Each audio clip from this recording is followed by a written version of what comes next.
দর্শক বন্ধু, দারুণ সুন্দর একটি উলট কম্বলের গাছ দেখতে পাচ্ছি, তাই রাস্তা থেকে নিচে নেমে আসলাম।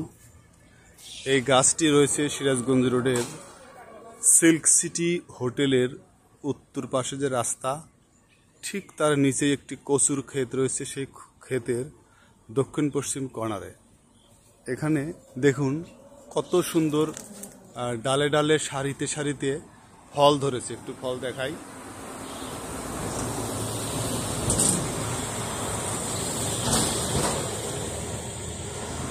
এবং সেই সাথে কিন্তু আমি গাছটির ফুলও দেখিয়ে দিলাম। আর ওইদিকে একটু দেখি, পরিপক্ক ফলও দেখা যাচ্ছে।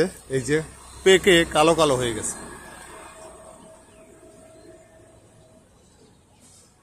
যারা উলট কম্বলের চারা লাগাতে চান তারা এখান থেকে এসে পরিপক্ক ফল নিয়ে বীজ দিয়ে চারা তৈরি করতে পারেন।